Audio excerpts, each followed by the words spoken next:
Filippo Brunelleschi is considered the first architect of the Renaissance era. Brunelleschi was also singular in that he had no apprenticeship in masonry, but was the son of a well-to-do Florentine lawyer, Brunellesco di Lippo, and so had a liberal education in order to follow in his father's footsteps. However, Brunelleschi never did, as he was artistically inclined. Although it has become commonplace for any aspiring artist to visit Rome and study the ancient language of architecture, Brunelleschi was one of the first to do that, with the accompaniment of his friend and fellow artist Donatello. Both individuals actually began their artistic careers as goldsmiths and later transitioned to architecture. However, not enough is known about Brunelleschi to explain what caused such a change. Linear perspective. Brunelleschi was not the first individual to explore perspective. However, he was the inventor of linear perspective, so it could be rendered in a scientifically measurable way. Mathematical perspective, a form of linear perspective, is a system of creating an illusion of a third dimension on a two-dimensional surface. Confusingly, mathematical perspective has to be linear, but linear perspective does not have to be mathematical. To achieve this way of creating pictorial space, there must be the minimum of two visual rays as straight lines, known as orthogonals, to draw the viewer's eye to the vanishing point. It also involves altering the size of the objects in the painting to suggest distance and a great deal of modelling and toning, because the light creates volume. Additionally, the horizon must always be at eye level. There can be overlapping of both individuals and scenery, foreshortening in the front of the painting, and a background which involves both land and sky.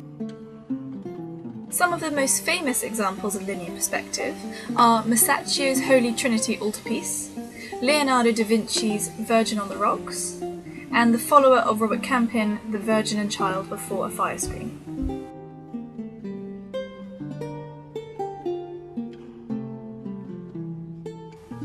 Brunelleschi's most noted works are the Dome of Florence Cathedral, the Foundling Hospital, and the Santo Spirito Basilica.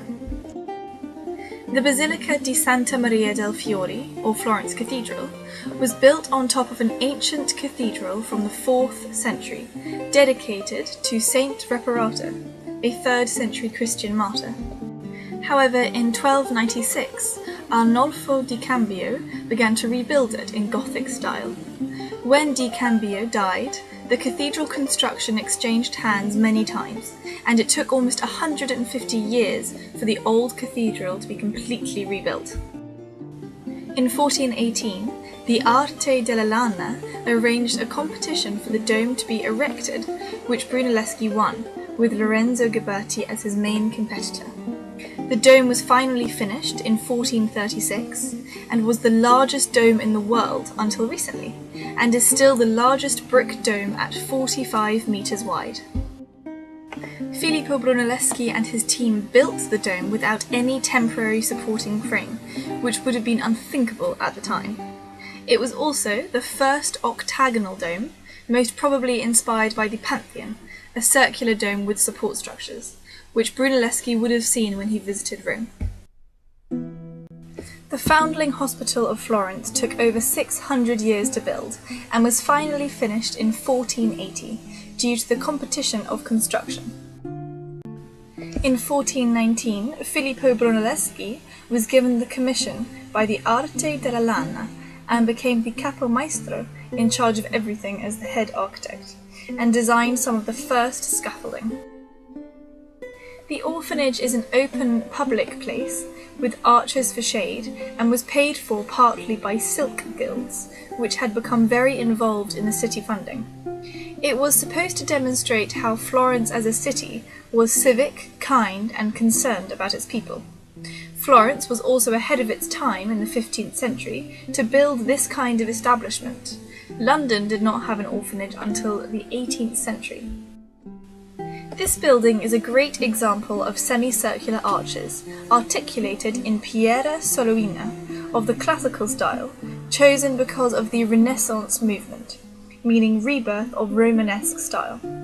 They also chose to revive the semicircular arch because they thought it displayed Florence as being pragmatic and stable, whereas Gothic style had become seen as aspirational and daunting.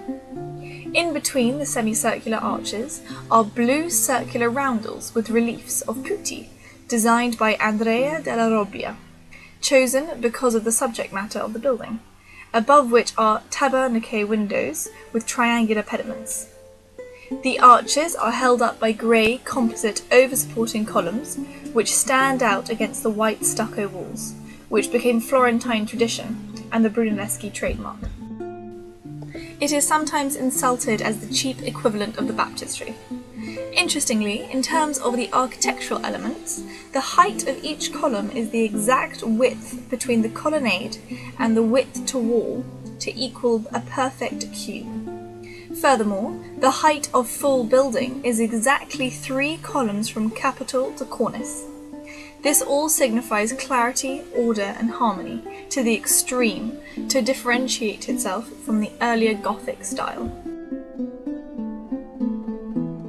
In 1428, Filippo Brunelleschi began to design a new church, the Basilica of Santa Maria del Santo Spirito, or Saint Mary of the Holy Spirit, over the remains of a 13th century Augustan priory which had been destroyed by a fire.